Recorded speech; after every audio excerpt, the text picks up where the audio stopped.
2004च्या सुमारास टेम्पल कनेक्टचा जन्म झाला. भारतामध्ये 32 लाख मंदिर आहेत. भारतात 5 असे राज्य आहेत जिथे एंडोमेंट बोर्ड ते सगळे जे मंदिर आहेत त्या राज्यांमधले ते कंट्रोल करतात. तुम्ही आणि तुमचा देव तुमचा आणि त्यांचा संबंध आहे की तुमच्या आणि तुमच्या देवामध्ये तिसरं कोणी बोलू शकत नाही. आणि हे देवांचं मुख आहे. जेव्हा आपण हवन करतो, पूजन करतो आणि त्यांना जेव्हा आहुती देतो त्यांच्या मुखात आपण अग्निद्वारा त्यांना देतो.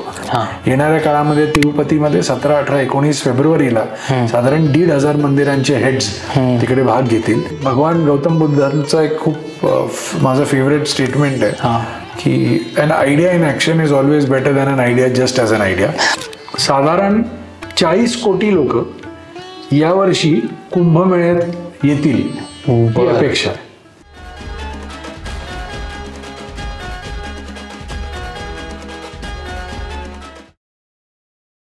कॉस्मोस्टार मीडिया प्रेझेंट स्वीट टॉक्सच्या आजच्या पॉडकास्टमध्ये तुमचं मनापासून स्वागत. आपले जे पॉडकास्ट असतात हे नेहमी स्पिरिच्युअलिटी, ऑकल्ट या विषयांचे असतात आणि बऱ्याच लोकांनी तुम्ही मला प्रश्न विचारले होते, कमेंट्समध्ये विचारलं होतं की बरेचसे मंदिरं जी आहेत, मग ते अक्कलकोटचं मंदिर असेल किंवा इतर काही ठिकाणातली मंदिरं असतील, तर मग ह्यांचं व्यवस्थापन कसं केलं जातं किंवा ह्याच्यामध्ये काय काय प्रॉब्लेम्स येतात किंवा काय इश्यूज असतात. सो ओव्हरऑल टेम्पल मॅनेजमेंट कसं चालतं ह्याविषयी आज आपण पॉडकास्ट करत आहोत. ॲक्च्युली आजचे जे आपले पाहुणे आहेत यांचा हा काय म्हणतात कमबॅक आहे आपल्या पॉडकास्टवर. सो त्यांचं आपण स्वागत करूया. ते म्हणजे गिरीशजी कुलकर्णी, तुमचं खूप खूप स्वागत आमच्या पॉडकास्टवर. धन्यवाद. परत एकदा तुम्ही आम्हाला वेळ दिला त्याबद्दल खूप खूप आभार. आणि सुरुवात आपली झाली होती त्यावेळी अगदीच कमी लोक होते सबस्क्रायबर्स म्हणून, आणि आता आपला परिवार एवढा मोठा झाला की ऑलमोस्ट आपण 1 लाखाच्या घरांमध्ये आलेलो. सो तुमचं खूप खूप स्वागत. आणि जे आत्ता पहिल्यांदा हा पॉडकास्ट बघतायत त्यांना प्लीज तुमची ओळख करून द्या. सो नमस्कार, माझं नाव गिरीश वासुदेव कुलकर्णी. मी गेले 21 वर्ष मंदिरांच्या इकोसिस्टममध्ये वेगवेगळ्या पद्धतीने लोकांना मंदिर इकॉनॉमी, ॲडव्हान्स्ड मॅनेजमेंट या सगळ्या स्पेसमध्ये आम्ही काम करतो. ओके. मंदिर म्हटलं की मंदिरात 2 भाग असतात. एक असतो तो धर्माचा भाग असतो, पूजा, कर्मकांड, विधिविधान या सगळ्या गोष्टी, रूढी परंपरा या मोठ्या प्रमाणात मोठे जे गुरुस्थान आहेत किंवा ऋषीमुनी आहेत किंवा पुजारी आहेत ते त्याला ऑलरेडी सांभाळतात. दुसरा विषय असा आहे, दुसरा विषय ऍडमिनिस्ट्रेशन, ऑपरेशन्स, मॅनेजमेंट आणि मेंटेनन्स ऑफ टेम्पल्सचा आहे, ज्याच्यात आपण गेले 21 वर्ष काम करतो. या क्षेत्रामध्ये कुठल्या प्रकारे टेम्पल मॅनेजमेंट आणि एनहान्समेंट मोठ्या प्रमाणात आपण कन्व्हिनियन्स ऑफ द कस्टमर जो डिवोटी असतो त्याच्यासाठी काय उपक्रम राबवू शकतो मंदिराच्या सहकार्याने, ह्याच्यावर आपण प्रयत्न करतो. ओके. आय गेस आता आपल्या सगळ्या प्रेक्षकांना तुमची ओळख झाली आहे, त्यामुळे आजचा पॉडकास्ट आपण सुरू करूया. जी. पहिलाच प्रश्न मला तुम्हाला हा विचारावा वाटेल की टेम्पल कनेक्ट हे जे तुमचं ऑर्गनायझेशन आहे, तर ह्याची सुरुवात कुठून झाली, की कुठून तो थॉट आला? मग मे बी तुमचं काही पर्सनल एक्सपिरियन्स होता किंवा काय? सो आपण सगळे मंदिरांमध्ये लहानपणापासून जातो. सणवार आणि सगळे मोठे फेस्टिवल्स जे आहेत ते आपल्या आयुष्यात खूप इम्पॉर्टंट असतात. मी मुंबईच्या जवळ ठाणे म्हणून शहर आहे, हे लहानाचा मोठा झालो आणि तिकडे गणेश उत्सवापासून तर दहीहंडीपासून या सगळ्या गोष्टी आपण लहानपणापासून मुंबई शहरामध्ये बघितलेल्या. करेक्ट. 2003 ते 2006च्या दरम्यान माझे मित्र आहेत श्री प्रसाद लाड, जे MLC आहेत आणि म्हणजे ह्या क्षेत्रातलं फार एक मोठं नाव आहे.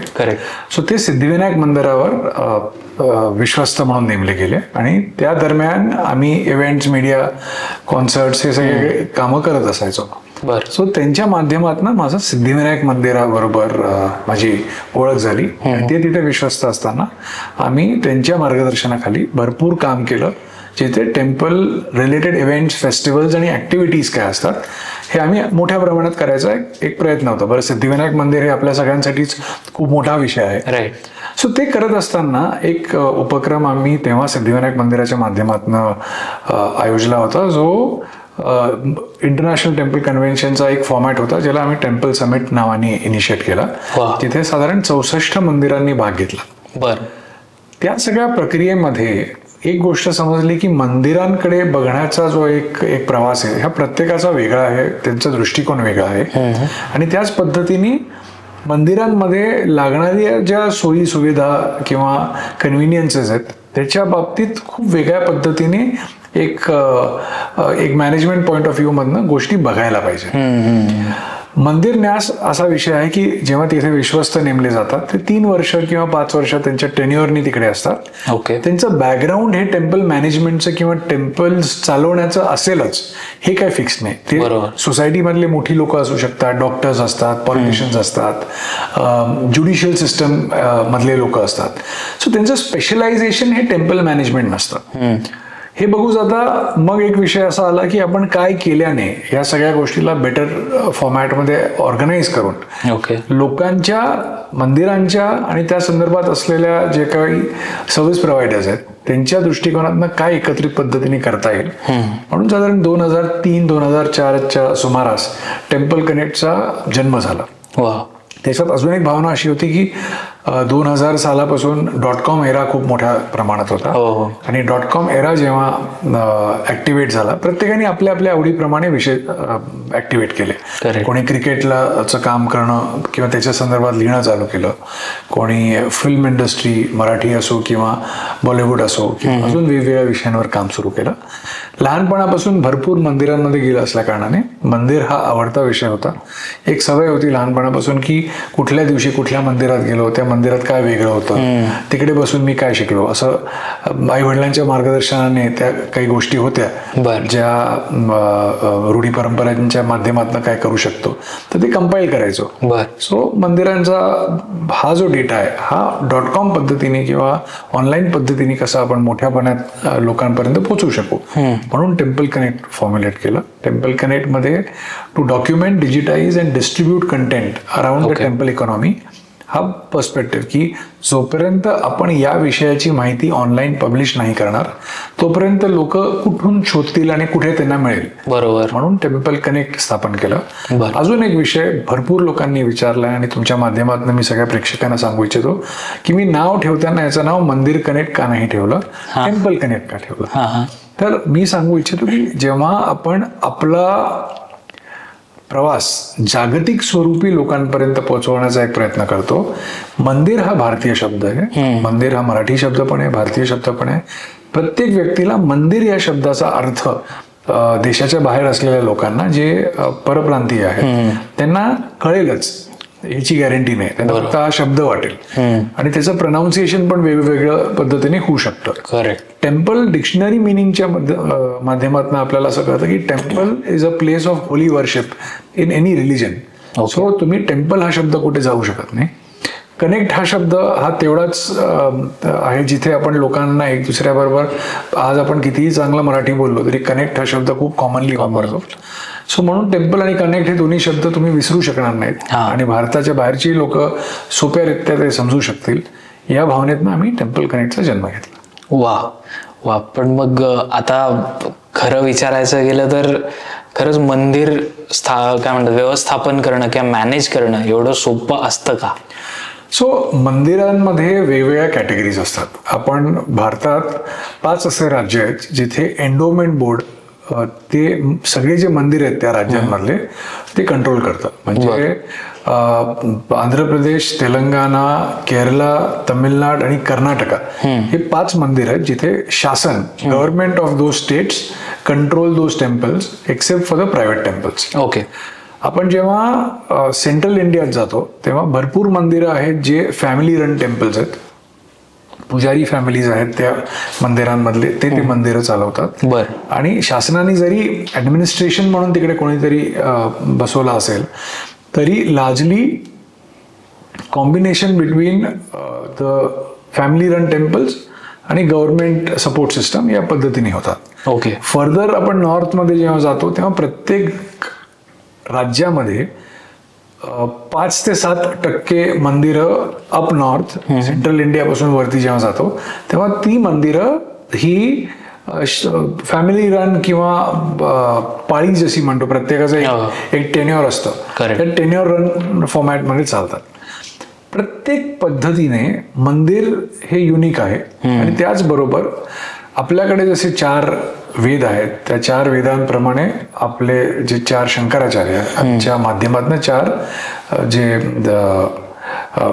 ज्या पद्धतीने वेगवेगळे वेद लोकांपर्यंत कम्युनिकेट केलेत. सो हे जे शंकराचार्य आहेत ह्यांचा एक क्लॅन आहे किंवा ह्यांचे फॉलोअर्स आहेत, ह्यांचे मठ आहेत. ओके. सो हा प्रकार एवढा मोठा आहे की कॉमन स्टँडर्डायझेशन ह्याच्यात होत नाही. तुम्हाला ही माहिती देण्याच्या मागे कारण असं, कारण की त्याच्या मागे वरवर आपल्याला फक्त 2-3 हजार मंदिर आहेत जे खूप मोठी आहेत. तिरुपती पासून, वैष्णोदेवी पासून, कामाख्या मंदिर, सिद्धिविनायक मंदिर, शिर्डी साईबाबा मंदिर, पण खूप अशी मंदिर आहेत जे ग्रामदैवत आहेत किंवा कुलदैवत. बरोबर. शक्तीपीठ आहेत, ज्योतिर्लिंग आहेत, 108 दिव्य देसम आहेत, गुरूंचे वेगवेगळे पीठ आहेत. So, सगळीकडे काही काही गोष्टी असतात ज्या खूप कॉमन असतात आणि काही काही गोष्टी असतात ज्या युनिक असतात. आपण जेव्हा अशा मंदिरांच्या बाबतीत बोलतो तेव्हा त्याचे जे सिस्टम्स आहेत, प्रत्येक मंदिरामध्ये एका मोठ्या पिंपळाच्या झाडाखाली पण एक मंदिर असू शकतं, तेच एक रस्त्याच्या कोपऱ्यावरही असू शकतं, तेच एक खूप मोठं मंदिर असू शकतं. आता अयोध्या राम मंदिराचा विषय घेतला तर 72 एकरवर ते मंदिर स्प्रेड आहे. तेच सिद्धिविनायकाचं जर आपण उदाहरण घेतलं तर सिद्धिविनायक मंदिर ऑन रोड आहे, त्याला जास्ती स्वतः जागा किंवा मुवमेंट तसा विषय नाही आहे. सो मॅनेजमेंट ऑफ टेम्पल्स हे सिमिलर नसतं. ओके. प्रत्येक मंदिर आपापल्या पद्धतीने आपापल्या पास्ट एक्सपिरियन्सनुसार आपलं मंदिर चालवण्यासाठी सक्षम असतं. टेम्पल मॅनेजमेंटच्या विषय आपण जेव्हा कामं करतो तेव्हा आपण म्हणतो की जेव्हा जुनी टेक्नॉलॉजी होती आणि आता नवीन टेक्नॉलॉजी आली आहे, तर नवीन टेक्नॉलॉजी कुठल्या प्रकारे त्या टेम्पल चालवण्यासाठी, मंदिर चालवण्यासाठी आणि त्याच्या संदर्भात जाणारा जो काय एक मोठा वर्ग आहे त्यांच्या सोयी सुविधेसाठी काय चांगलं करू शकतो हा प्रयत्न असतो. So it is not an easy piece of cake. So खूप मोठं उत्तर जरी दिलं असेल तरी त्याच्या मागे it is not an easy piece of cake. आणि ते बेटर करण्यासाठीच आम्ही आता टेम्पल मॅनेजमेंटचे courses Mumbai university, Pune university, Welingkar institute बरोबर लॉन्च केले, ज्याच्यात हे मॅनेजमेंट सिस्टमॅटाइज कसं असेल आणि एज्युकेशन सिस्टममधनं, नॉलेज सिस्टममधनं हे प्रॉपरली प्रोसेस करून त्या मंदिरांना कसा उपयोग होईल हा एक प्रयत्न. या कोर्सेस विषयी आम्हाला थोडक्यात सांगा ना प्लीज. सो जागतिक मंदिर न्यास संमेलन 2023 झाल्यानंतर सगळ्यांचं असं म्हणणं होतं की ह्याला स्टँडर्डाइज करण्यासाठी नॉलेज सिस्टम्स क्रिएट करणं गरजेचं आहे. बरं. सो काही मोठ्या लोकांनी, वेगवेगळे लोक ज्यांना मंदिर व्यवस्थापन ह्याचा एक्सपिरियन्स असलेली मोठी लोक ह्याच्यात सहभागी होती आणि वेलिनकर इन्स्टिट्यूट, मुंबई युनिव्हर्सिटी आणि पुणे युनिव्हर्सिटी बरोबर टेम्पल कनेक्टनी मिळून आणि काही काही विषय तज्ज्ञांनी मिळून आपण कोर्स कंटेंट क्रिएट केला. कोर्स कंटेंट क्रिएट करून आपण कोर्स लॉन्च केला. डिप्लोमा इन टेम्पल मॅनेजमेंट हा पहिल्या वर्षी आपण आता लॉन्च केला आहे. बरं. जो 6 महिन्याचा कोर्स आहे, जिथे 3 महिन्याचं कॅम्पस एज्युकेशन आहे आणि 3 महिन्याचा एक्सपिरियन्स आणि इंटर्नशिप आहे. बरं. येणाऱ्या ह्याच्यात 1 वर्षाचा आपण पोस्ट ग्रॅज्युएट प्रोग्राम ही लॉन्च करतोय आणि 2 वर्षाचा MBA आपण लॉन्च करतोय. आपण सध्या 21 वेगवेगळ्या युनिव्हर्सिटीज बरोबर आणि एज्युकेशन इन्स्टिट्यूटच्या संपर्कात आहोत आणि येणाऱ्या अकॅडमिक इयरपासून, येणाऱ्या जून-जुलैपासून साधारण 24-25 युनिव्हर्सिटीजमध्ये हे कोर्सेस लागू केले जातील आणि मल्टिपल लँग्वेजेसमध्ये असतील. कारण की केरळामधला माणूस त्यांना आपण हिंदी किंवा इंग्लिशमध्ये आपण नाही शिकवू शकत आणि मध्य प्रदेशमधला माणूस हा तेलुगू, तमिळ भाषिक एज्युकेशन मधनं हे होऊ शकत नाही. मल्टीलिंग्वेल कोर्सेस हे लॉन्च होत आहेत. ओके. आणि सपोज जर माझा डिप्लोमा मी केला तर मला काय म्हणजे जॉब ऑपॉर्च्युनिटीज किंवा करिअर ऑपॉर्च्युनिटीज काय असू शकतात? ब्रिलियंट. सो मुख्यतः साधारण भारतामध्ये 32 लाख मंदिर आहेत. जेव्हा मी मंदिरं म्हणतो तेव्हा हिंदू मंदिर, शीख गुरुद्वारा, जैन मंदिर आणि बौद्ध विहार, बौद्ध स्थान जे आहेत ह्याचं कॉम्बिनेशन आहे, जे आपण ज्याला प्युअरली मंदिर या किंवा टेम्पल या इकॉनॉमीमध्ये आपण रेफर करतो. या सगळ्या ठिकाणी आपण जर टॉप 3000 ते 5000 मंदिरं पकडली तर तिथे फुटफॉल पण खूप जास्ती आहे आणि रेव्हेन्यू पण कॉम्पिटंट आहे. पण इतर मंदिरं आहेत जिथे चालवायला लोकच नाही आहेत. तिकडचे जर पुजारी किंवा तिकडचे जे लोक आहेत जे उत्तमरित्या आपापलं मंदिर चालवत आहेत, पण त्याला अपग्रेड करण्याची पण वेळ येते. आणि त्यांना कोणीतरी पाहिजे जो अकाउंटिंग बघेल, कोणीतरी पाहिजे जो finance related matters, administration related matters, technology related matters, new age technology म्हणजे व्हॉट्सअप पासून AI पर्यंत सगळ्या गोष्टी जे समजू शकतील ते त्यांच्या मंदिरासाठी हे विषय इन्कॉर्पोरेट करू शकतील. ओके. टेम्पल मॅनेजमेंटच्या कोर्समधनं या सगळ्या प्रकारचे लोक आपण तयार करतो. साधारण एक बॅच आता जी आहे ती फक्त 30 स्टुडंट्सची आहे. 32 लाख मंदिरं आणि 30 स्टुडंट्स पर इन्स्टिट्यूट म्हणजे 90 ते 100 स्टुडंट्स एका अकॅडमिक इयर मध्ये एका मोठ्या ओशन मधनं एक चमचा काढल्यासारखा विषय आहे. प्रयत्न असा आहे की येणाऱ्या काळामध्ये साधारण आपण वार्षिक 2-3 हजार लोक या विषयावर शिकवू. आणि जेव्हा उद्या फ्री द टेम्पल नावाचा एक इनिशिएटिव्ह साऊथ इंडियामध्ये मोठ्या प्रमाणात गाजवतो, तर उद्या मंदिरं फ्री झाल्यावर ते चालवण्यासाठी पण ते लोक पाहिजेत. करेक्ट. तर ते चालवण्यासाठी हे शिक्षण जर तुम्ही घेतलं असेल तर तुम्हाला उपयोगी पडेल. आणि न्यूट्रल लाईन्सवर विद्या कुठेही वाया जात नाही. तर हे तुमच्या घराच्या बाजूला असलेलं मंदिर असो किंवा कुठलंही मोठं मंदिर असो, त्याच्यासाठी हे जे ज्ञान आहे ते तुम्ही उद्या योग्य रीत्या वापरू शकाल. आमचा समज आहे रिक्रुटमेंट पण मोठ्या प्रमाणात डिमांड आहे, इंटर्नशिपलाही खूप मोठ्या प्रमाणात डिमांड आहे. आणि हा नेव्हर एंडिंग स्टोरी आहे, कारण की प्रत्येक दिवस, प्रत्येक सणवार आणि प्रत्येक मोठा कार्यक्रम तिकडे होणारा, तिथे तुमचं नॉलेज आणि एक्सपिरियन्स उपयोगी पडू शकतं. ओके. आता मंदिरं म्हणलं की भावना प्रत्येकाच्या कनेक्टेड असतात आणि एक प्रत्येकाचा प्रश्न असा असतो, ज्वलंत प्रश्न, की आम्ही दक्षिणा देतो. सो ती दक्षिणा दिल्यानंतर त्याचा काय यूज होतो किंवा ती कुठे जाते. सो एक टेम्पल इकॉनॉमी हा एक वेगळाच पूर्णपणे पर्स्पेक्टिव्ह आहे. तर तो सुद्धा तुम्ही आमच्या ऑडियन्सला एज्युकेट कराल. सो सर्वप्रथम 2 गोष्टी आहेत ज्या मी आपल्या माध्यमातून आपल्या सगळ्यांना माहिती आहे पण तरी सांगू इच्छितो. तुम्ही आणि तुमचा देव हे तुमचा आणि त्यांचा संबंध आहे. ठीक आहे, मी मागच्याही तुमच्या पॉडकास्टमध्ये हा पॉइंट पुढे क्रॉस केला होता की तुमच्या आणि तुमच्या देवामध्ये तिसरं कोणी बोलू शकत नाही. बरोबर. तुम्ही जर म्हटलं की मला जर मी जर या वर्षी पास झालो तर 1 किलो लाडू मी मंदिरात चढवेन, पासून जे काही दान दक्षिणा करेन, अमुक अमुक जे तुम्ही तुमच्या देवाला सांगितलेलं आहे हे तुमच्या मनातली गोष्ट आहे. ती तुम्ही तुमचा नवस बोललाय आणि तो तुम्ही इव्हेंच्युअली फेडाल. त्याचं प्लस मायनस हे तुमचा विषय. Common man's money for benefit of common man is a very strong initiative जी मागच्या वर्षी जे जागतिक मंदिर संमेलन झालं त्याच्यात परमपूज्य सरसंघचालक मोहन भागवतजींनी हे खूप मोठ्या प्रमाणात हा एक विषय प्रस्तुत केला. ह्याच्यावर ते बोलले की एक तर तो जो पैसा आहे, जो कॉमन मॅनचा पैसा आहे, जो मंदिराच्या माध्यमातून प्रेझेंट केला जातो, मंदिरात दिला जातो, तो कॉमन मॅनच्याच उपयोगी यावा. याच्यासाठी काय प्रयत्न केले जाऊ शकतात हा एक प्रश्न ऑडियन्सला विचारण्यात आला. दुसरी गोष्ट की आपल्या मंदिरांमध्ये जेव्हा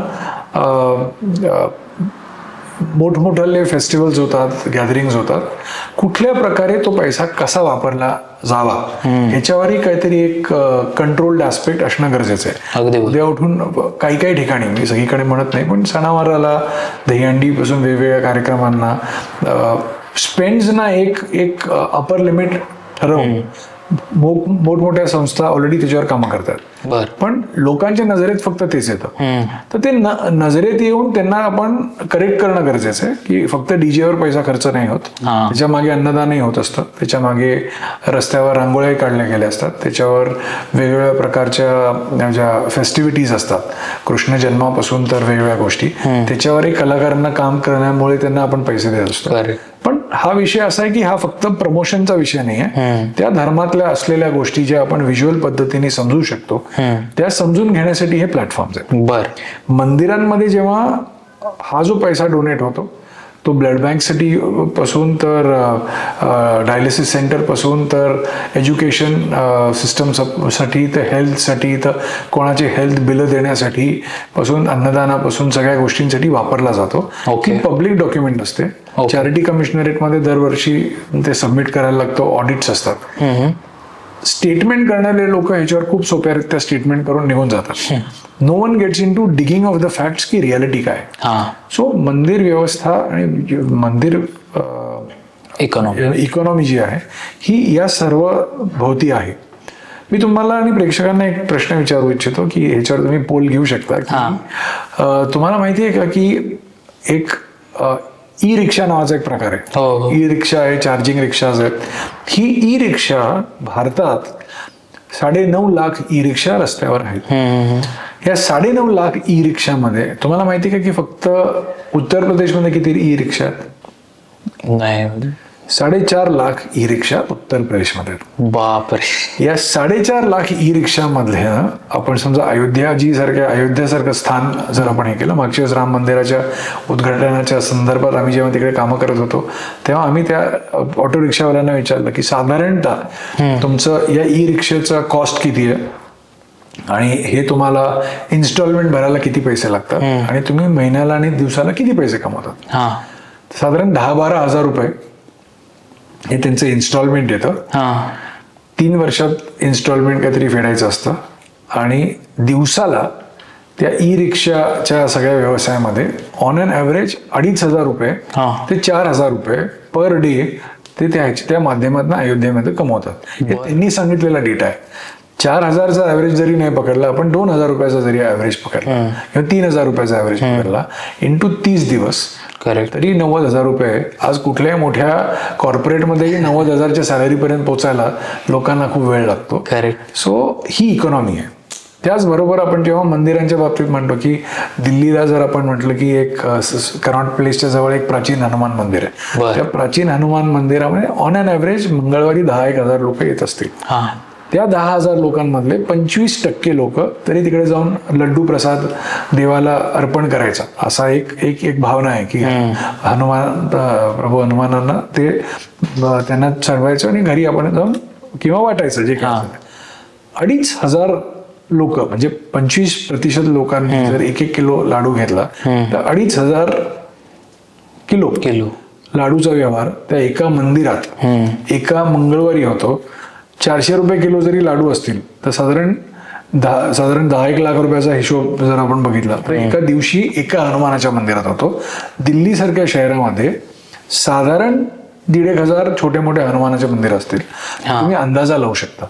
सो टेम्पल इकॉनॉमी दिसत नाही पण ती तेवढीच मोठी आहे. तर एक शेवटचं उदाहरण याच्यावर देतो की त्याच हनुमानाच्या मंदिराच्या बाहेर 10,000 लोक आले. त्यांनी 10,000 लोकांनी चपला कुठेतरी काढल्या आणि काढून तो जो जिथे चपला सांभाळत होता त्याला 10 रुपये दिले. 10,000 लोकांनी चपला काढला इंटू 10 रुपीज 1 लाख रुपयाचा इन्कम फक्त चपला सांभाळण्यामुळे त्या इकॉनॉमीला होतो. सो हे तर अनऑर्गनाइज्ड आहे. ऑर्गनाइज पद्धतीने तर भरपूर गोष्टी आहेत. ते ई रिक्षा पासून तर सोलार स्टेशन्स पासून तर भरपूर गोष्टी. ही इकॉनॉमी खूप मोठी आहे आणि आपल्या लोकांना या इकॉनॉमीकडे वेगळ्या पद्धतीने बघायची वेळ आली. करेक्ट. मला थोडा पर्सनल आता प्रश्न विचारा असं वाटेल. टेम्पल मॅनेजमेंट, टेम्पल कनेक्ट तर आहेच आहे, पण एक व्यक्तिशः तुम्ही ज्यावेळी अशा सगळ्या मंदिरांना जाता, पहिले तर मला तुम्हाला हे विचारा असं वाटेल की आतापर्यंत तुम्ही साधारण किती मंदिरांना व्हिजिट केलं असेल? मी साधारण 4,500 4,600च्या आसपास मंदिरं या जन्मामध्ये आतापर्यंत मी फिरलोय. युनिक मंदिरं म्हणू शकतो. रिपीट मंदिरं मी ह्याच्यात पकडत नाहीये. म्हणजे एकाच मंदिरात 4दा गेलो तर ते पकडलेलं नाही. पण साधारण आज 48 वय आहे. या एवढ्या वयामध्ये ऑन अन ॲव्हरेज एवढ्या मंदिरांपर्यंत मी जाऊ शकलोय. त्या मंदिरांमध्ये जाऊन भरपूर गोष्टी बघितल्या. पण व्यक्तिशः तुम्हाला काय एक्सपिरियन्सेस आले किंवा कुठल्या काय म्हणतात मंदिरात गेल्यावर तुम्हाला एक एनर्जी जाणवली किंवा काही अशा प्रकारच्या गोष्टी? सर्वप्रथम कसं असतं की आपल्या सगळ्यांच्या आयुष्यात जेव्हा आपल्याला भूक लागते तेव्हा प्रत्येकाची आवड जी असते ती सेम नसते. बरोबर. जे तुम्हाला आवडतं ते मला आवडेलच याची गॅरंटी नाही. जिथे तुम्हाला ज्या रेस्टॉरंटमध्ये तुम्हाला ते फ्लेवर्स आवडतात ते रेस्टॉरंट सगळ्यांनाच आवडेल असंही नाही. हे सिमिली डायरेक्ट नाही आहे, पण ह्याच्या मागे सांगण्याच्या मागे तात्पर्य असं आहे की आपण जेव्हा आपल्या आराध्याच्या मंदिरात जातो, मला ज्या मंदिरामध्ये एनर्जीज युनिक किंवा पॉवरफुल वाटतात त्याच मंदिरात बहुतेक तुम्हाला वाटेलच, कारण की तुमचा त्या देवाशी जो काय किंवा मंदिराशी जो काय एक कनेक्ट आहे त्या संदर्भात ही तुमची भावना झाली. लार्जली स्पीकिंग वाराणसीला काळभैरवाचं मंदिर आहे. काळभैरवाचं मंदिर, मी काळभैरवाची उपासना अनेक वर्ष करतो आणि Kalbhairav is known to be god of time. So वेळेची देवता आहे आणि आपल्या आयुष्यात आपली वेळ सुधारवण्याची जर काम गरज असेल, की पैसा कितीही येईल आणि जाईल, वेळ परत येत नाही. सो मी त्यांचा उपासक असल्या कारणाने मला सर्वात जास्ती एक कनेक्ट आणि एक एनर्जी ती तिथे मी बघितली आहे. त्याचबरोबर मी मागेही रेफर केलं होतं की डाऊन साऊथ अय्यावाडी नावाचं एक ठिकाण आहे. ओके. तिथे देवी प्रत्यंगेराचं मंदिर आहे. त्या देवीच्या मंदिरामध्ये प्रत्येक अमावास्याला खूप मोठं हवन पूजन होतं. साधारण 15 फूट बाय 15 फूटचा एवढा मोठा हवन कुंड आहे. 10 ते 15,000 भक्त त्या ठिकाणी त्या पूजनास भाग घेतात. प्रत्येक मंदिरात आलेली लोक साधारण एवढं मूठभर किंवा 2 हातात बसतील एवढे लाल मिरच्या असतात, ते स्वतःवर ओवाळून त्या हवन कुंडामध्ये अर्पण करतात. 10,000च्या ॲव्हरेजवर प्रत्येकाचे 200 ग्रॅम जरी पकडलं तरी किती टन होतं? 1.25 टन लाल मिरच्या त्या हवन कुंडात जातात. एवढा पण खोकला, एवढ्या मिरच्या त्या ठिकाणी जाऊन कोणाला येत नाही. ओके. ज्यांच्यावर कुठल्याही प्रकारचे, ज्यांचा विश्वास आहे की ब्लॅक मॅजिक आहे आणि ते काही अशा गोष्टी घडल्यात त्यांच्या आयुष्यात जे काय, त्या सगळ्या लोकांची ब्लॅक मॅजिक किंवा निगेटिव्हिटी किंवा दृष्ट लागणे जो काय विषय असतो तो तिथे सॉल्व्ह होतो. आणि त्याला खूप मोठी हिस्ट्री आहे की जेव्हा 5 पांडव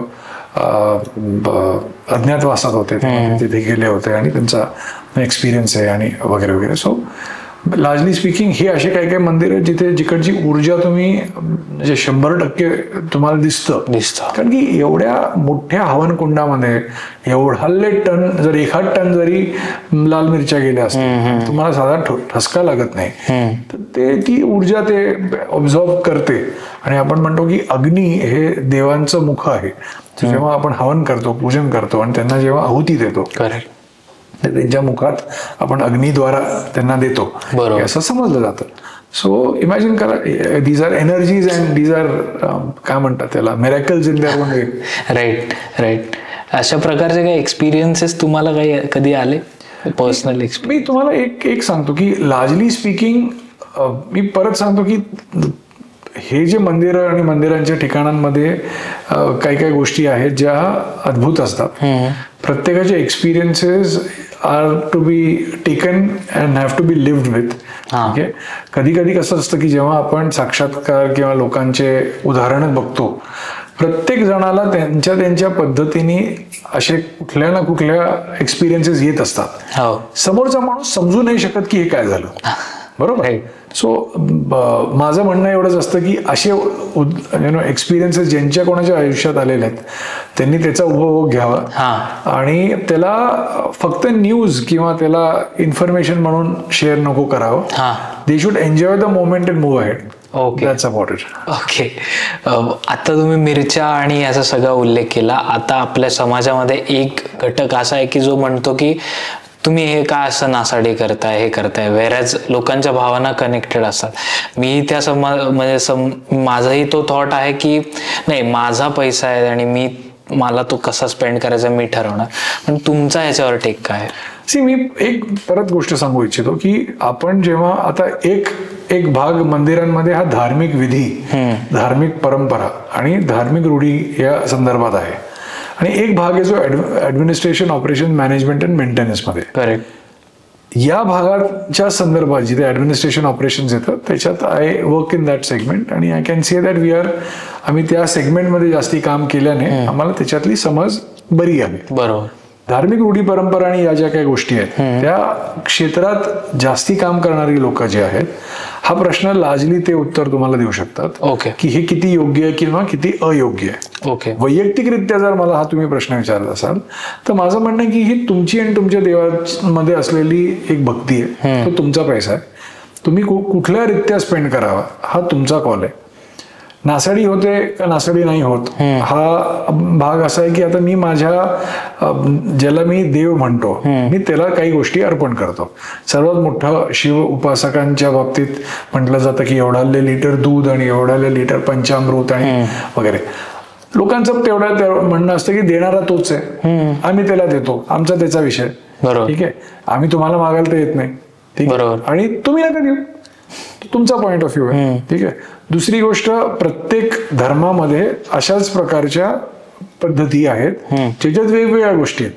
त्याला आपण कसं आपल्या चष्म्यात न बघतो, हे आपला दृष्टिकोन आहे. आणि ह्याच्यातनं ऍज फार एज तुम्ही कोणाचं वाईट करत नसाल आणि त्या कृत्यामुळे जर कोणाच्या पोटावर लाथ येत नसेल तर करायला काही हरकत नाही. पण तो तुमचा विषय. ओके. आता परत आपल्या मॅनेजमेंट साईडला येऊन मला तुम्हाला काही विचारावंसं वाटेल की कधी कधी सण असतात, उत्सव असतात, त्यावेळी मंदिरांमध्ये एवढी गर्दी होते की ती मॅनेज करणं पॉसिबल होत नाही बऱ्याचशा मंदिरांना. पण ह्याच्यामध्येच काही एक्सेप्शनल काय म्हणतात एक्झाम्पल्स आहेत, जसं की पुण्यामध्ये दगडूशेठ. तर मग हे अशा काय गोष्टी वेगळ्या करतात की हे मॅनेज करू शकतात? सर्वप्रथम सगळे मंदिरांमध्ये एक्सपिरियन्स प्लेज अ रोल. कारण की शेवटी मी कधीतरी पहिल्यांदा जेव्हा केलं त्याच्यात मी या गोष्टी चुकलो आणि त्या इम्प्रूव्ह करायला मी इम्प्रूव्ह करत गेलो आणि आता मी सीझन झालोय. बरोबर. श्रीमंत दगडूशेठ हलवाई देवस्थान गणपती मंदिर न्यास आहे, तिथे अनेक वर्ष श्री सूर्यवंशी जी आहे तिकडे अनेक वर्ष मोठ्या प्रमाणात हे आयोजन बघत आलेत, करत आलेत. त्यांची कोर टीम आहे. आता महेश सूर्यवंशी हे मुख्य नाव आहे जे मला माहिती आहे म्हणून मी त्यांचं नाव घेतो, पण त्यांच्या बरोबर खूप अनेक लोक आहेत त्या स्थानी जे हे योग्यरित्या पार पाडतात. हे जे नॉलेज किंवा हे जे एक्सपिरियन्स आहे हे सतत दरवर्षी करत असल्यामुळे त्यांना माहिती आहे की हे कुठल्या मोठ्या प्रमाणात हे कसं केलं जावं, काय नको करायला, मागच्या वेळेस कुठे कमी पडलो होतो.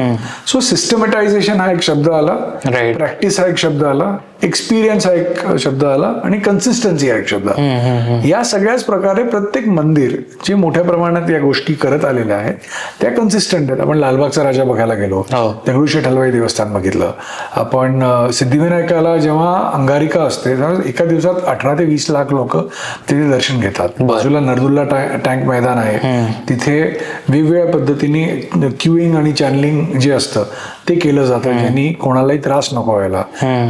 गिरनार चहापासून तर बिस्लरी पाण्यापर्यंत कंपनीज पुढे येतात की रांगेत असलेल्या लोकांना मंदिराच्या माध्यमातून जे काय लागणाऱ्या सोयी आहेत त्या केटर करता येतात.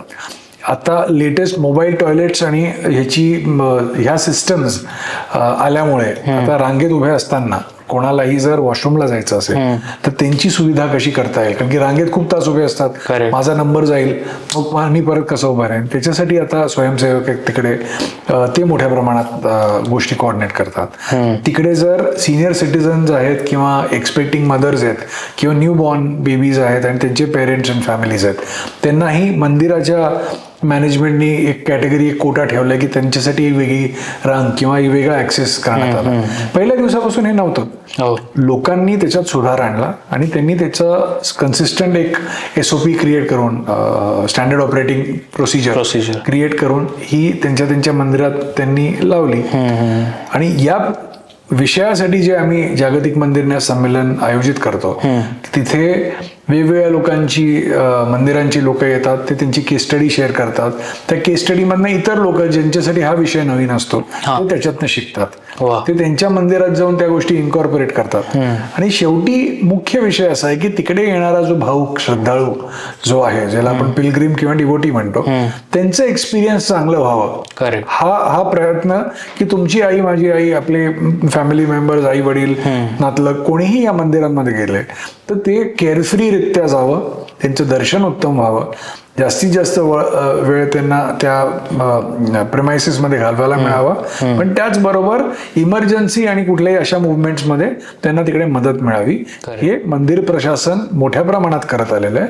आणि या माध्यमातून मी सांगू इच्छितो की तुम्हीही तुमचे, आपण दरवेळेस वर्षातनं एकदा मंदिरात जातो, कंप्लेंट बुक मोठं असतं, हे कसं अर्धवट, ते कसं चुकीचं, हे किती घाण, पण ते करण्यासाठी प्रयत्न काय करतो, आपल्या घराच्या बाजूला एक मंदिर असतं, आपल्याला सगळ्यांना केदारनाथ किंवा वैष्णोदेवी किंवा मोठ्या मोठ्या स्थानी जायचं असतं, पण आपल्या घराच्या बाजूला पण एक मंदिर आहे, त्या मंदिराची साफसफाई, त्या मंदिरामध्ये रोज दिवा लागायला पाहिजे, अगरबत्ती लागायला पाहिजे, यासाठीही आपण काही ना काही करणं गरजेचं आहे.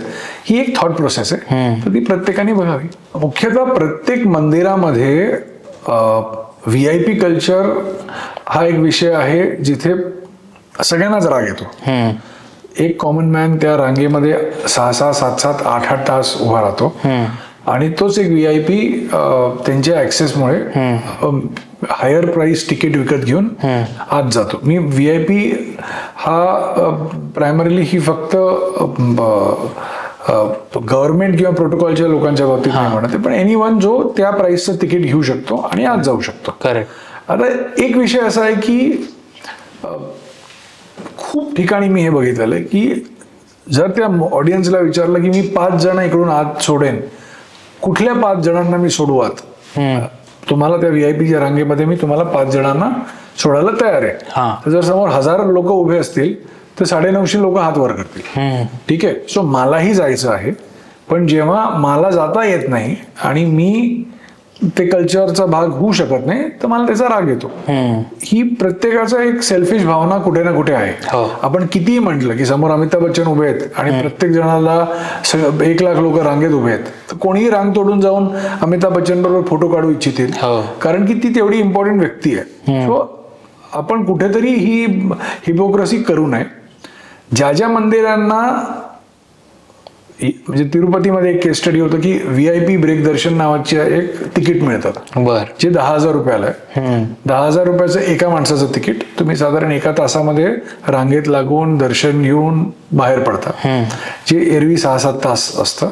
तर ते 10,000चं तिकीट आता बंद केले त्यांनी, पण त्याच्या आधीच्या मॅनेजमेंटमध्ये होतं. ते 10,000 रुपयाचं कलेक्शन ते मंदिराच्या किटीमध्ये जातं. मंदिर ते कुठल्या तरी चांगल्या कार्यासाठी वापरत असतील नॅचरली, कारण की ऑडिटेड आहे. आणि ही प्रक्रिया आहे. तुम्ही जर तमिळनाडूमध्ये गेलात तर 20 रुपयाला तेच तिकीट मिळतं की 20 रुपयाला बाजूच्या रांगेत तुम्हाला लवकर सुटता येतं. सो ते सबसिडाइज्ड आहे, कारण की गव्हर्नमेंट कंट्रोल्ड आहे.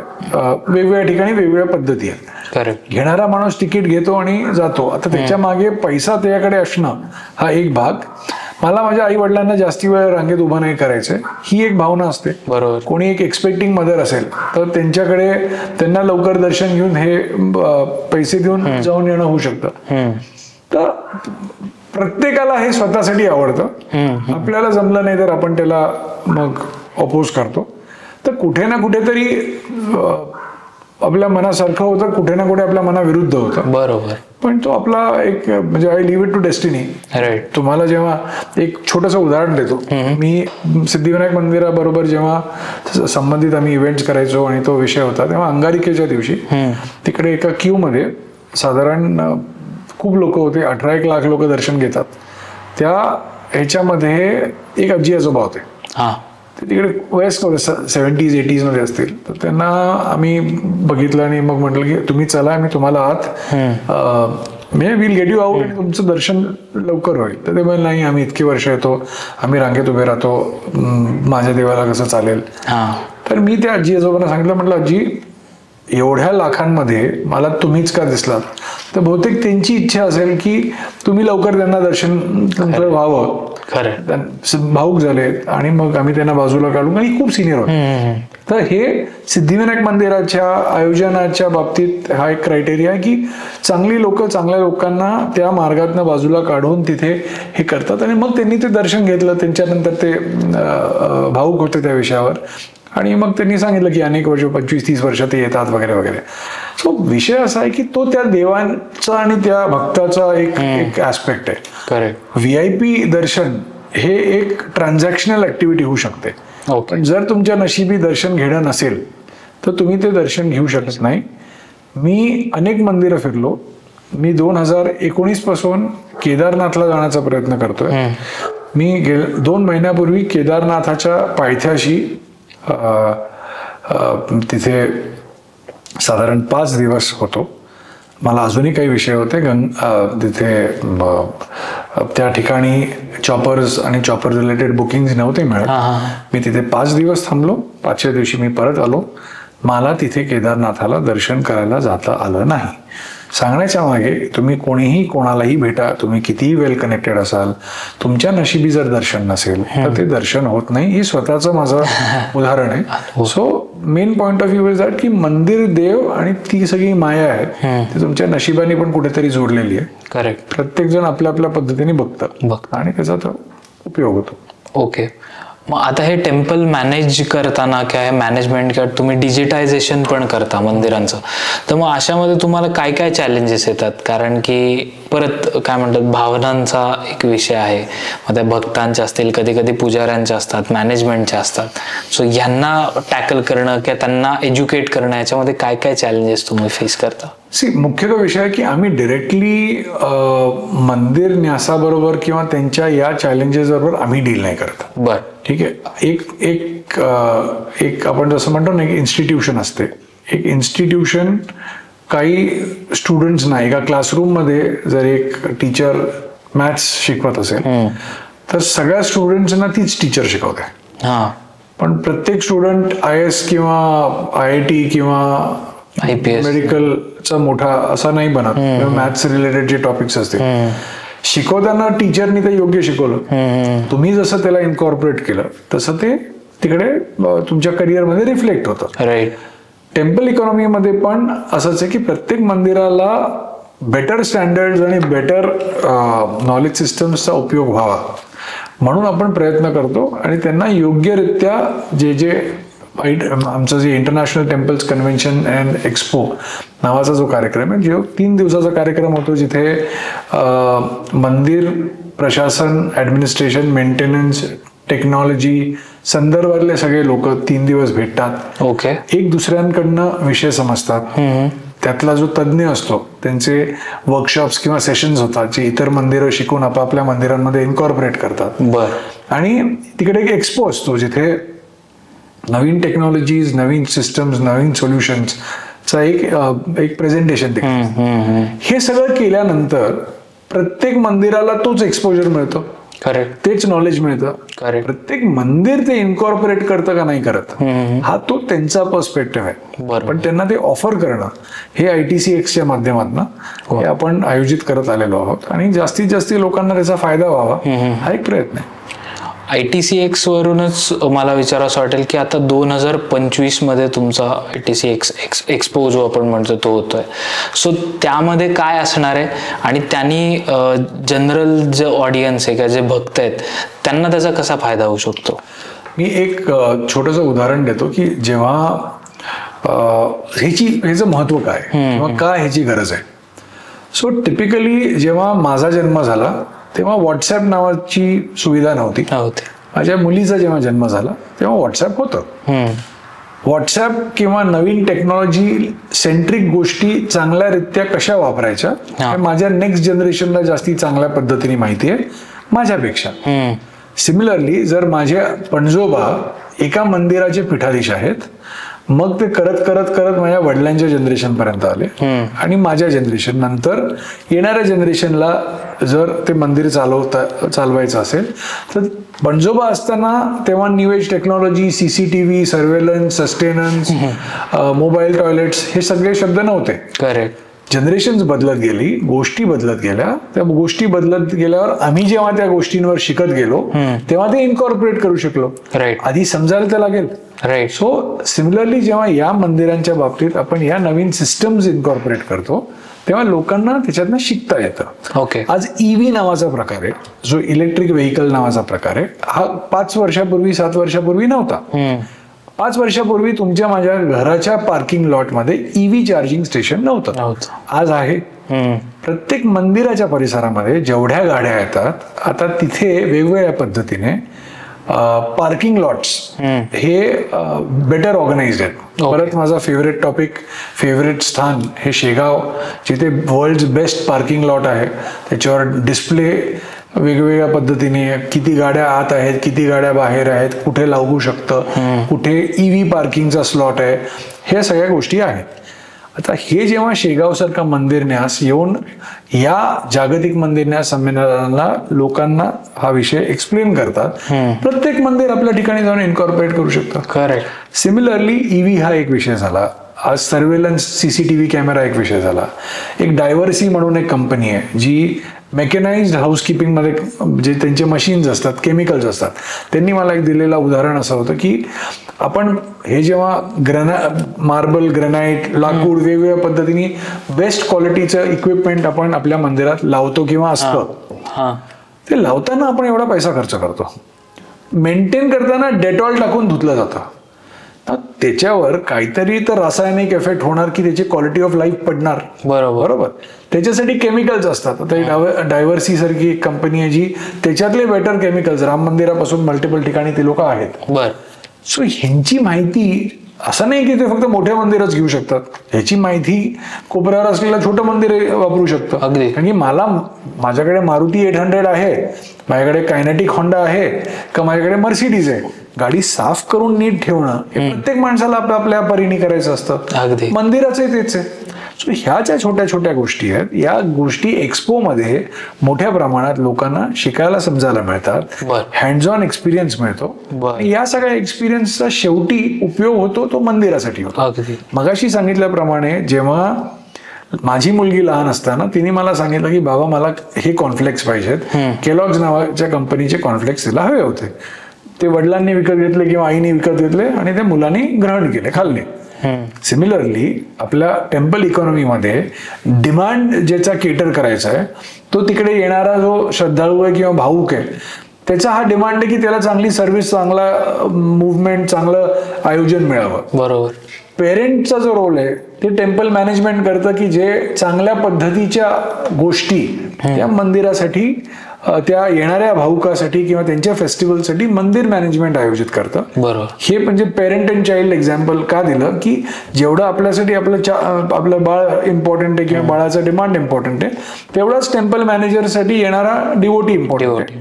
सो हे एक्सपिरियन्स बेटर करण्याचं काम हे ITCXच्या माध्यमातून आम्ही करत आलेलो आहोत. येणाऱ्या काळामध्ये तिरुपतीमध्ये 17, 18, 19 फेब्रुवारीला साधारण 1,500 मंदिरांचे हेड्स तिकडे भाग घेतील. 3 दिवसाचा कार्यक्रम आहे. तिथे वर्कशॉप्स आहेत, ट्रेनिंग सेशन्स आहेत, प्रेझेंटेशन्स आहेत, डेमोज आहेत आणि भरपूर काही काही गोष्टी आहेत ज्या मॅनेजमेंट, ऍडमिनिस्ट्रेशन, ऑपरेशन्स आणि मेंटेनन्स रिलेटेड आहेत. सो तिथे जास्तीत जास्त मंदिरांनी भाग घ्यावा आणि तिथून शिकून आपापल्या मंदिरांमध्ये एक्सपिरियन्स एनहान्स करावा हा आमचा प्रयत्न. ओके. आता आपला पॉडकास्ट बरेच काय म्हणतात छोटे मठ असतील किंवा मंदिरामधले ट्रस्टीज असतील ते बघत असतील. सो ते कसे याच्यामध्ये पार्टिसिपेट करतात? सो www.internationaltemplesconvention.com ही वेबसाईट आहे. या वेबसाईटवर तिकडे registration for temples, registration for speakers, registration for expo, वेगवेगळ्या कॅटेगरीजच्या रजिस्ट्रेशन आहेत. तिथे मोठ्या प्रमाणात हा कार्यक्रम फक्त मंदिरांमध्ये असलेले जे स्टाफ, ऑर्गनायझेशन मध्ये असलेले जे ट्रस्टीज आणि CEOs आहेत हा कार्यक्रम त्यांच्यासाठीच आहे. It is not open for public. Okay. But this is the place to be आणि this is the place to experience. Okay. So तुम्ही जी वेबसाईट सांगितली ती आम्ही डिस्क्रिप्शन मध्ये देऊ, प्लस गिरीजींच्या टीम मधला कोणाचा तरी नंबर देऊ, सो तुम्ही डिरेक्टली कनेक्ट होऊ शकता. आत्ता तुम्ही मगाशी जो एक टॉपिक काढला शेगावचा, तर मला हे विचारावं असं वाटेल की शेगाव असं काय वेगळं करतं की प्रत्येक ह्याच्यात शेगाव देवस्थान जे आहे हे चर्चेत असतं अबाउट देअर मॅनेजमेंट. म्हणजे केस स्टडी होतो, MBAच्या मुलांना तिथे मॅनेजमेंटसाठी बोलवलं जातं की बघा. सो असं काय वेगळं शेगावचं उदाहरण आहे? विषय असा आहे की जेन्युनिटी, करेक्ट इंटेंट अँड निस्वार्थ भावना टू डिलिव्हर हा जो प्रकार म्हणतो की कितीही मोठ्या प्रमाणात जेन्युइन काम करणं, कुठलाही म्हणजे क्वालिटी स्टँडर्डमध्ये कुठलाही कॉम्प्रोमाइज नसणं, आणि पाटील परिवार एवढाले वर्ष ते करत आलाय. तुमच्या मागच्या पॉडकास्टमध्ये मी गडकरी साहेबांचं एक उदाहरण दिलं होतं. तर ते तुमचे प्रेक्षक तो पॉडकास्ट बघून ते उदाहरण समजू शकतात. पार्किंग असो, आयोजन असो, क्लिनलीनेस असो, क्यू असो, सिस्टमॅटायझेशन असो, तिकडे ब्युटिफिकेशन असो, हे खूप सुंदररित्या कोणीही करू शकतं. आणि त्यांनी ते केलेलं आहे. ती केस स्टडी आहे आणि त्या केस स्टडीमधनं आपण सगळेच शिकतोय आणि अजून वेगवेगळे मंदिरही मोठ्या प्रमाणात शिकून त्याला इन्कॉर्पोरेट करतील. त्याचबरोबर आपण जर अक्षरधाम बघितलं, आपण स्वामीनारायण मंदिरं बघितली, आपण इस्कॉन बघितलं, आपण गोल्डन टेम्पल गुरुद्वारा आणि त्याच्या अंडर असलेले सगळे सिस्टम्स बघितले. करणारे खूप मोठमोठाले ठिकाणं आहेत. करेक्ट. पण प्रयत्न जेन्युइन असणं गरजेचं आहे. आणि जर चुकत असेल तर ते करेक्ट करताना कुठली चुकीची भावना न ठेवता माझ्या येणाऱ्या डिवोटीला कसं चांगला एक्सपिरियन्स मिळू शकेल, हा जर एक थॉट योग्य असेल तर ते कोणीही करू शकतं. ओके. आणि माझा विश्वास आहे की ऑलरेडी खूप मंदिरं ते करत असतील. आपल्याच माध्यमातून जास्तीत जास्त लोकांपर्यंत त्यांच्या केस स्टडीज तुम्ही पोचवाव्या ही एक प्रार्थना. नक्कीच. आणि त्यामध्ये एक विषय असा असतो की कुठल्याही मंदिरामध्ये की प्रसाद. तर प्रसादाच्या माध्यमातून असं होतं की बरेचसे टेम्पल्स आहेत, जसं आता गोंदवलेकर महाराजांचं मंदिर आहे, तर तिथला प्रसाद खूप प्रसिद्ध आहे, म्हणजे जेवणच असतं तिथे. किंवा मग आपण सज्जनगडाचं म्हणलं तर काही लोकांची मतं अशी असतात की ओके, आम्ही दक्षिणा नाही देत, आम्हाला काहीतरी अन्नदान करायचंय. सो अशा लोकांसाठी आपण काय करू शकतो किंवा केलेलं आहे? सो आपण मोठ्या प्रमाणात अन्नदान या स्पेसमध्ये काम करतो. एक विषय असा होता की गुरुद्वारांमध्ये जेव्हा तुम्ही जाता, मागच्या वर्षी आपण म्हटलं होतं की एका शहरात जर एक गुरुद्वारा असेल तर कमीत कमी 100 मंदिरं असतात. प्रत्येक मंदिरामध्ये अन्नक्षेत्र का नाही चालत? एका गुरुद्वारामध्ये जर मोठ्या प्रमाणात ते अन्नक्षेत्र जर चालत असेल तर त्या ह्याच्यावर आपण एक इनिशिएटिव्ह आता लॉन्च करतोय, ज्याचं नाव अन्नदान.com आहे. त्या माध्यमातून आपण आपल्याला आवडेल त्या ठिकाणी जिथे अन्नछत्र आहेत, मंदिरं असो किंवा मंदिरांच्या परिसरातले ठिकाणं असो, तिथे आपण डिरेक्ट टू टेम्पल हा एक थॉट आहे की तुम्हाला आज तुमचा वाढदिवस आहे, तुमच्या वाढदिवसाच्या मुहूर्तावर 10 जणांना जेवायला घालायचं. तुम्ही ऑनलाईन जा, ते मंदिर बघा, तुम्हाला जिथे देण्याची इच्छा आहे ते डिसाईड करा आणि ते पेमेंट करा. आणि आम्ही ती प्रोसेस ही ईज करतो. आम्ही अक्षय पात्रा नावाचं एक खूप सुंदर इनिशिएटिव्ह आहे इस्कॉनचं. अक्षय पात्रा स्वतःचे मिड डे मील्स रन करतात. तर आम्ही तसा प्रकार काही करू इच्छित नाही, आम्ही कन्व्हिनियन्स क्रिएट करायचा प्रयत्न करतोय. आणि दुसरी गोष्ट असं आहे की भारतात अनेक ठिकाणी उपाशी आहेत लोक. बरोबर. सगळेच पैसे जर एका नोन मंदिराच्या परिसरामध्ये जर मी डोनेट करत बसलो तर ते तिथून, आता मिझोरामला किंवा गुवाहाटीत कोणाला जर कोणाची जर आपल्याला सॉल्व्ह करायची असेल तर ती आपण फक्त महाराष्ट्रातल्या 4 मोठ्या मंदिरांमध्ये किंवा वैष्णोदेवीला किंवा अमुक ठिकाणी देऊन ती सॉल्व्ह होत नाही. अजून एक प्रयास आहे की तुमच्या माध्यमातून मी तुमच्या प्रेक्षकांना आपल्या या सगळ्याचं सांगू इच्छितो की वाटणं खूप सोपं आहे. मला पण करायचंय, मी पण करेन, मला डोनेशन करायला आवडेल, पण ते वाटण्यापासून करण्यापर्यंतची गॅप खूप मोठी आहे. तितक्यात कुठेतरी कुकरची शिटी वाजते आणि आपला विषय तिकडेच संपतो. बरोबर. तर कृपा करा, पण ह्याच्यात भाग घ्या. तुम्ही तुमच्या घराच्या बाजूचं मंदिर असेल जिथे चांगलं काम होतंय, आम्हाला कळवा, आम्ही त्यांच्याबरोबर जोडू शकू. आजच एक मोठा विषय होता की तेलंगणामध्ये एक मंदिर आहे ज्यांनी गावकऱ्यांनी मिळून खूप जुनं मंदिर, ज्याची परिस्थिती जास्ती चांगली नव्हती, मिळून 3 कोटी रुपये जमा केले आणि ते परत मंदिर जीर्णोद्धार करून तो पूर्ण मोठ्या प्रमाणात परत हे केला. मोठा किंवा छोटा हा विषय नाही, पण त्या मंदिरात लोकल लोक एकत्रित येऊन त्यांनी ते काम केलं. करेक्ट. सो आपण दुसऱ्यांच्या केस स्टडीज ऐकण्यासाठी जन्म नाही घेतलाय, आपल्याही केस स्टडीज लोकांपर्यंत जाव्या ह्याचा प्रयत्न आहे. सो प्रत्येकाने पुढे यावं. अन्नदान असो, मंदिराला अडॉप्ट करण्याचा विषय असो किंवा बाजूच्या घराच्या जवळ असलेलं मंदिर साफसफाई ठेवण्याचा असो. एक भगवान गौतम बुद्धांचा एक खूप माझा फेवरेट स्टेटमेंट आहे की an idea in action is always better than an idea just as an idea. Okay. So तुमची जी काय आयडिया किंवा थॉट आहे त्याला ऍक्शनेबल करा, थॉट पर्यंतच लिमिट करू नका. वा वा. आपण कुठे मागे पडतोय की जिथे बाकी गोष्टी किंवा बाकी घटक पुढे चाललेले आहेत? मुख्यतः आपण मागे पडतोय म्हणण्यापेक्षा आपण सगळे बिझी होतोय. ठीक आहे. आपण आपापल्या आयुष्यामध्ये आणि आपापले जे ध्येय आहेत ते कंप्लाय करायला आपला वेळ नीट बहुतेक मॅनेज होत नसेल किंवा आपल्या प्रायोरिटीज बदलल्या असतील. मी तुम्हाला आणि प्रेक्षकांना एक प्रश्न विचारू इच्छितो. मी आयुष्यभर कॉल टू ऍक्शनच्या स्पेसमध्ये काम करतो की हे सगळं बोलणं एका ठिकाणी आहे.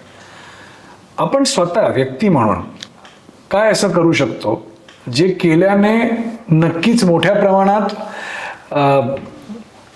आपल्यासाठी, आपल्या परिवारासाठी आणि ह्युमॅनिटीसाठी चांगल्या गोष्टी होऊ शकतात. मी तुम्हाला एक उदाहरण देतो.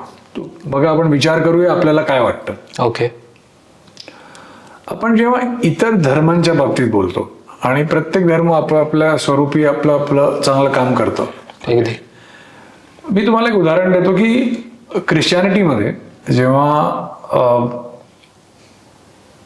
आपल्या आयुष्यातले 3 मोस्ट इम्पॉर्टंट घटक is birth, marriage and Wien the person passes away. म्हणजे जेव्हा कोणी जन्म घेतं, जेव्हा लग्न कार्य होतं आणि जेव्हा कोणी त्या फॅमिलीतला व्यक्ती स्वर्गवासी होतो. बरोबर. ख्रिश्चॅनिटीमध्ये जेव्हा आपण बघतो तेव्हा आपण बघतो की जेव्हा जन्म होतो बाळाचा, त्या बाळाचा जन्म झाल्यानंतर त्याचं जे नामकरण होतं, ज्याला बॅप्टिझम म्हणतात, ते कुठे होतं? ते चर्चमध्ये होतं. बरोबर. जेव्हा त्या परिवारात जर कुठलं लग्न कार्य असतं तर ते लग्न कार्य कुठे होतं? तर ते चर्च. आणि जेव्हा त्या परिवारातली व्यक्ती जर कोणी पास अवे होते, निघून जाते किंवा स्वर्गवास होतो, तेव्हा त्याच चर्चच्या एका परिसरामध्ये त्यांना त्यांचे पुढचे रिच्युअल्स असतात. आपल्याकडे जेव्हा आपण विचार करतो, मोस्टली आपल्याकडे जेव्हा बारसं होतं तर ते कुठे होतं? हॉलमध्ये होतं किंवा मॅकडॉनल्ड मध्ये होतं, नाही तर कुठल्या पिझ्झा हट मध्ये पण होत असेल, माहित नाही. ठीक आहे. आपल्याकडे जेव्हा लग्न कार्याचा विषय येतो, वेळ येते, तेव्हा आजच्या ह्याच्यात किती लग्न मंदिर किंवा मंदिराच्या प्रेमाइस मध्ये होतं किंवा मंदिराच्या प्रेमाइसच्या आसपास होतं, हे मी लार्जली म्हणतोय. किंवा आपल्याकडे जेव्हा कोणाचा स्वर्गवास होतो तर आज आपल्याकडे विचारही केला जातो की 13व्या नंतर पुढचे जे वार्षिक श्राद्ध किंवा वार्षिक गोष्टी ज्या त्या परिवारात करायला पाहिजे, तर अर्बन इंडियामध्ये आजकाल कन्व्हिनियन्स बेस्ड खूपशा गोष्टी होतात. ठीक आहे. रुरल इंडियामध्ये किंवा इंटरनल ह्याच्यात भरपूर होत असतील, मला चांगल्या पद्धतीने त्या गोष्टी होत असतील. पण अर्बन इंडियामध्ये आपण कन्व्हिनियन्स मध्ये बघतो की नाही, हे सगळ्या ह्याच्यात ऐवजी आपण एक काहीतरी दान धर्म करू आणि तो विषय संपतो. तर कम्प्लीट रूढी परंपरा फॉलो केल्या जातात की नाही हे आपल्याला माहित नाही. बरोबर. लार्जली असं आहे की आपण सगळ्या गोष्टीवर कमेंट द्यायला खूप ऍक्टिव्ह असतो, पण त्या सगळ्या गोष्टींवर स्वतः आपण काय स्टेप्स घेतो हा एक विचारायचा भाग आहे. करेक्ट. सो आपण जेव्हा कुठे कमी पडतो म्हणतो तर मे बी आपल्या थॉट्स करेक्ट असायला पाहिजेत. त्याचबरोबर जेव्हा मी जे तुम्हाला म्हणतो की एक कॉल टू ऍक्शन, किंवा मी एक गुरुद्वाराचं एक उदाहरण देतो की आज आपण जर गोल्डन टेम्पलला गेला असाल किंवा कुठल्याही गुरुद्वारात गेला असाल तर तिथे एक चप्पल स्टँड असतो. चप्पल स्टँडच्या दुसऱ्या बाजूला हा तुमच्या मायासारखा एक कोणीही व्यक्ती असतो जो एम्प्लॉईड नसतो.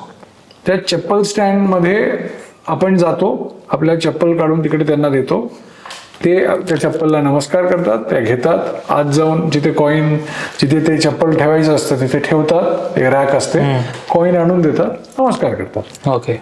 पुढे गेल्यावर आपण तिकडे हातपाय धुतो, आत जातो, आपलं दर्शन घेतो, परत आल्यानंतर तुम्ही ते परत तो बिल्ला त्यांना देतात आणि ते तुम्हाला परत चप्पल आणून देतात, नमस्कार करतात. याच पद्धतीने त्या परिसरामध्ये जर तुम्ही आत गेलात गोल्डन टेम्पलमध्ये किंवा कुठल्याही गुरुद्वारेमध्ये, तर तिथे काही लोक बादली घेऊन आणि फडकं घेऊन ते पुसत असतात. ते एम्प्लॉईज नाही आहेत किंवा ते सिक्युरिटी, ठीक, मंदिराचे जे क्लिनलीनेस हायजीन सांभाळणारे लोक आहेत ते तर आहेतच, पण त्या व्यतिरिक्त त्यांची सेवा म्हणून ते तिकडे ते करतात. बरोबर. आपण जर तिकडे लंगर हा खूप सुंदर प्रकारे 24 तास चालू असणारा एक विषय गोल्डन टेम्पलमध्ये आणि इतर गुरुद्वारांमध्ये, तिकडे लंगरमध्ये जेवल्यानंतर एक अजून एक सेक्शन असतं जिथे आपण भांडी धुवू शकतो, आपण तिथे लोकांना जेवायला वाढवू शकतो, आपण पाणी देऊ शकतो, या सगळ्या गोष्टी आहेत. या सगळ्या गोष्टी आपण मंदिरात का नाही करत? याचं खरं उत्तर असं आहे की हे आपण मंदिरात करण्यासाठी आपण ते राबवून घेणारी लोक आपल्याकडे नाहीयेत. आपण जर ते विंडोज किंवा अपॉर्च्युनिटीज किंवा त्या गोष्टी करण्यासाठी लागणाऱ्या सिस्टम्स, की जर तुम्ही आलात साफसफाई करायला बादली घेऊन एका पद्धतीने काहीतरी सिस्टम असेल कारण मंदिर सिक्युरिटी, तर ते आपण का अलाइन नाही करू शकत? आज जर आपण आपल्या घराच्या जवळच्या मंदिरात गेलो बादली आणि फडकं घेऊन, तर ते आधी आपल्याला म्हणतील हे काय चाललंय. पण एकत्रित पद्धतीने जर आपण ठरवलं की प्रत्येक रविवारी आपण 5 मित्र म्हणून एक परिसर साफ करू मंदिरातला, Correct. एक साफसफाई करू, का नाही? अगदीच. आणि एक मोस्ट इम्पॉर्टंट पॉइंट जो मला वाटतो की इस्कॉन सारखी ऑर्गनायझेशन आहे, इस्कॉन सारखी ऑर्गनायझेशन भगवद्गीता डोनेट करून किंवा वाटून त्यांनी 800-900 मंदिरं जगभर बांधली आहेत. मला एक ऑर्गनायझेशन सांगा इस्कॉनच्या व्यतिरिक्त जी आपल्या धर्माच्या प्रचार प्रसार करण्यासाठी पुस्तकं वाटून, देणग्या जमा करून मोठ्या प्रमाणात त्या मंदिराच्या किंवा त्या मंदिरावर डिपेंडेंट असलेल्या लोकांची जे काय एक घरं चालवण्याची एक प्रक्रिया आहे ती करते. मला एक मंदिर सांगा विचारणार तर. Is there anyone stopping us from doing these things? No. हनुमानाचं मंदिर सगळीकडे, हनुमानाच्या मंदिरात जाणारे कारण की शनी भगवान आपल्यावर चिडतील किंवा 7.5 आणि ह्या सगळ्या गोष्टी आहेत, म्हणून आपण हनुमानाच्या मंदिरात मंगळवारी किंवा शनिवारी जातो, तेल चढवतो, हे सगळं करतो. तिकडे हनुमान चालिसा वाचली जाते. करेक्ट. तुम्ही आणि मी 1,000 लोकांना जर हनुमान चालिसा वाटली आणि आपण विचार केला की त्यांना विचारलं की तूने आज हनुमान चालिसा पढा क्या, हे विचारायला आपल्याला कुठे पैसे लागतात? मी तर म्हणतोय सो फक्त तुम्ही एवढं केलं, चांगल्या गोष्टी प्रवृत्त करण्याला चांगलं कर्मच म्हणतात, त्याला वाईट म्हणत नाहीत. बरोबर. हे तुमच्या माध्यमातून या सगळ्या प्रेक्षकांना सांगू इच्छितो की आपण वाट का बघतो? आपण टेम्पल्सना साफसफाई करण्याच्या बाबतीत गुरुद्वाराचं एक्झाम्पल चांगलं देऊ शकतो. आपण इस्कॉनचं सुंदर काम पुस्तकांच्या माध्यमातून बघू शकतो. आपण मोठ्या प्रमाणात अन्नछत्र बघू शकतो. या सगळ्या गोष्टी आपण आपल्या परिसरात का नाही करत? अगदी बरोबर. लग्न कार्य असो, मुंज जावळ किंवा इव्हन कुठलाही विधी असो, त्या विधीनंतर आपल्याकडे एक प्रक्रिया असते की ते झाल्यानंतर तुम्ही मंदिरात जा, आपल्या कुलदेवतेला नमस्कार करा किंवा जवळच्या मंदिरात जा.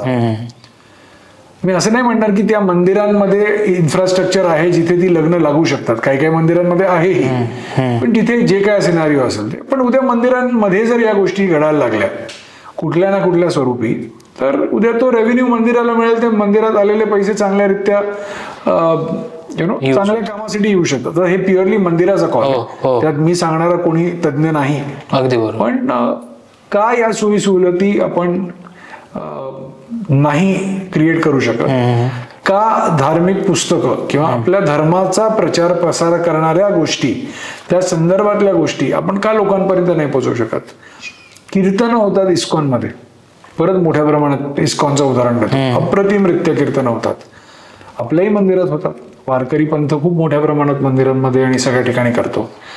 पण आपण किटी पार्टीला जाण्याच्या ऐवजी आपण एक कथा आपल्या जवळच्या मंदिरामध्ये महिन्यातनं एकदा आयोजित करू आणि त्याच्यातनं काही मिळालं नाही तरी चालेल, लोकांपर्यंत ज्ञान पोचू शकलं. अगदी बरोबर. या गोष्टींच्या बाबतीत कोणी विचार करावा आणि कोणी विचार करण्याची आपण का वाट बघावी, आपण का नाही विचार करावा?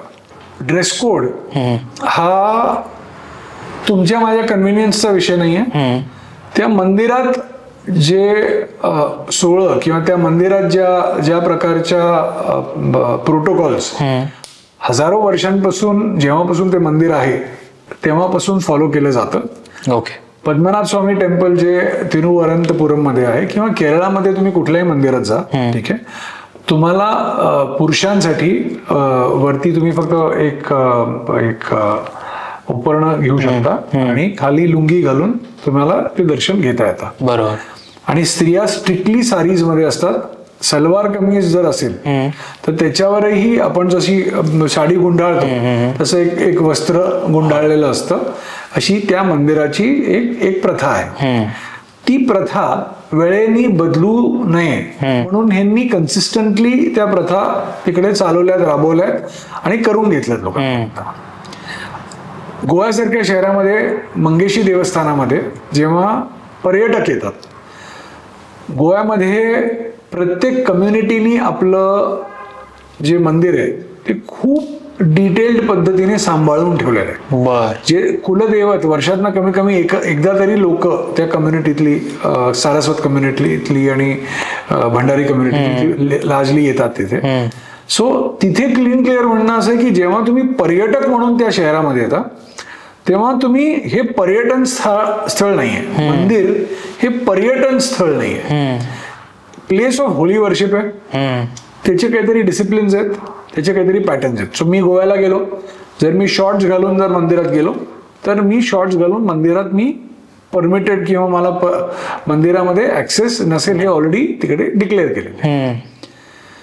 आपण सगळ्यांनी आपण जेव्हा वेगवेगळ्या फॅमिली बॅकग्राऊंडवर येतो, आपल्या घरी जेव्हा लग्न कार्य असतात, ठीक आहे, आणि आता ज्याचं कोणाचं लग्न होणार आहे ते कपल जर असतं, तुम्ही किती लग्नांमध्ये बघितले की ती कपल्स शॉर्ट्स, टी शर्ट्स आणि शूज या सगळ्या अटायरमध्ये त्या जोडपं तिकडे उभं असतं. मंदिरात जायची पण एक पद्धत असते, ती पद्धत आपण का इग्नोर करायची?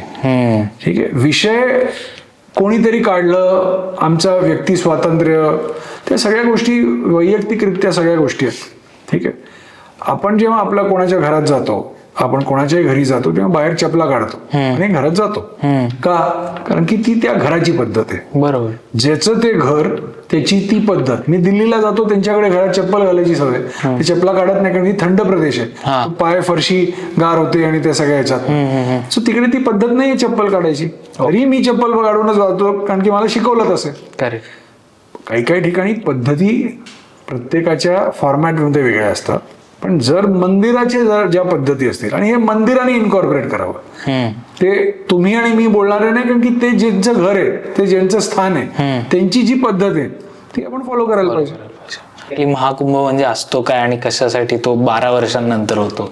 सो जेव्हा अमृत मंथन झालं आणि जेव्हा त्या सगळ्या प्रक्रियेतनं धरतीवर काही ठिकाणी त्या अमृत कलशातनं अमृत पडले, त्या कुंभातनं, त्या घटनेला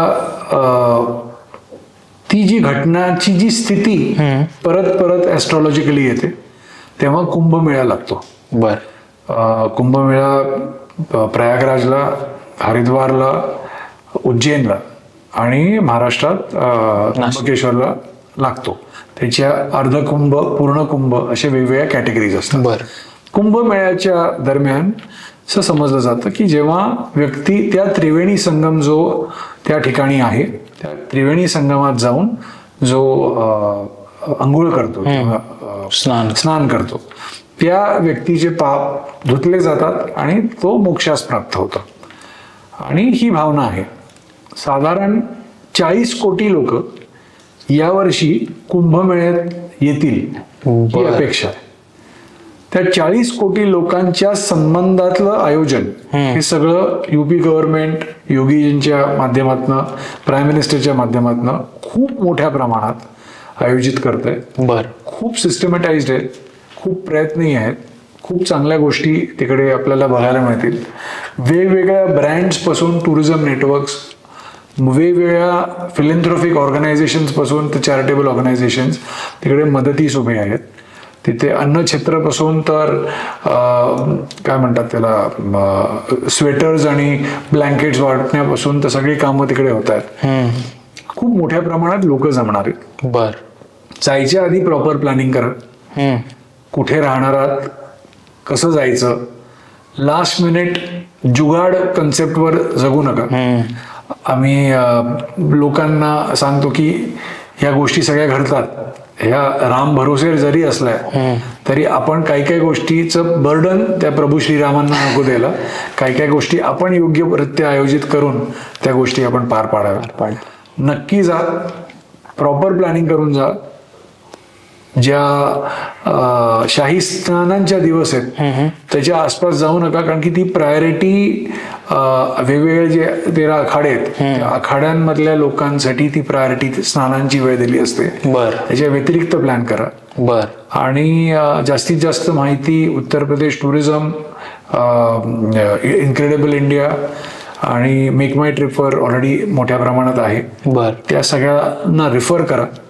आणि तुम्हाला जर काही नवीन त्याच्या बाबतीत कळलं तर सोशल मीडिया आणि त्या माध्यमातून लोकांना प्रेझेंट करा. पण त्याच सोशल मीडिया माध्यमातून चुकीच्या प्रकारे आलेला जो इन्फॉर्मेशन आहे ती फॉरवर्ड करायचा कार्यक्रम करू नका. कारण की चुकीची इन्फॉर्मेशन फॉरवर्ड केली की ती व्हायरल होते. व्हायरल झाल्यानंतर आपण भरपूर लोकांना मिसलेड करतो अननोईंगली. करेक्ट. सो त्याच्या बाबतीत सावधान राहा. करेक्ट. तर गिरीजी, थँक्यू सो मच, तुम्ही परत आम्हाला एवढा वेळ दिलात आणि आपण खूप मस्त चर्चा केली. लोकांनी मागचाही पॉडकास्ट बघितला असेल आणि आजचा पण त्यांना पॉडकास्ट खूप आवडला असेल. सो तुमचा एक्सपिरियन्स कसा होता आजचा ओव्हरऑल? सर्वप्रथम मला तुम्हाला मोठ्या प्रमाणात तुम्हाला आणि तुमच्या टीमला अप्रिशिएट करायचं की जो प्रयत्न तुम्ही करताय तुमच्या माध्यमातून भरपूर लोकांचे जे कन्सर्न्स आहेत किंवा क्वेश्चन मार्क्स आहेत ते मोठ्या प्रमाणात सॉल्व्ह होते. दुसरी गोष्ट, आपल्याला लोकांना एकत्रित करण्यासाठी तुमचं हे जे साधन आहे त्यांना योग्य मार्गदर्शन वेगवेगळ्या माध्यमातून वेगवेगळे लोक जे आहेत ते तुमच्या या पॉडकास्टमधनं लोकांचे क्वेरी सॉल्व्ह होतील. आणि मोस्ट इम्पॉर्टंटली हा एक फार युनिक सेगमेंट आहे. हे एक रादर इम्पॉर्टंट एरिया आहे जिथे लोकांना आपला धर्म, आपल्या रूढी परंपरा, आपले जे पारंपरिक शिक्षण आहे ते लोकांपर्यंत कसं हिस्ट्रीमध्ये जायला पाहिजे हे तुमच्या माध्यमातून होतंय. आणि आय थिंक आजपासून 100-200 वर्षानंतर आपण नसू पण हिस्ट्री डेफिनेटली तुमचा पॉडकास्ट बघत असेल. नाही, थँक्यू सो मच, तुम्ही एवढे छान आमचं कौतुक करताय त्याबद्दल. आणि मी सांगू इच्छितो की गिरीशजींचे जे हँडल्स आहेत किंवा मग टेम्पल कनेक्टचे जे हँडल्स आहेत ते डिस्क्रिप्शनमध्ये दिलेले आहेत. गिरीशजींच्या टीममधला मी कोणाचा तरी नंबर खाली देतो. सो तुम्हाला जर काही प्रश्न असतील किंवा काही कनेक्ट व्हायचं असेल टेम्पल एक्सपोसाठी किंवा ITCX साठी तर त्याच्यासाठी तुम्ही होऊ शकता. आणि गिरीजी, आम्ही जाता आपलं मागच्या वेळेचं जे रिच्युअल होतं फीस्ट बमचं ते तर आहेच आहे, प्लस त्यात आम्ही फक्त ॲडिशन केली की श्री स्वामी समर्थ म्हणून आम्ही पॉडकास्ट एंड करतो. त्यामुळे श्री स्वामी.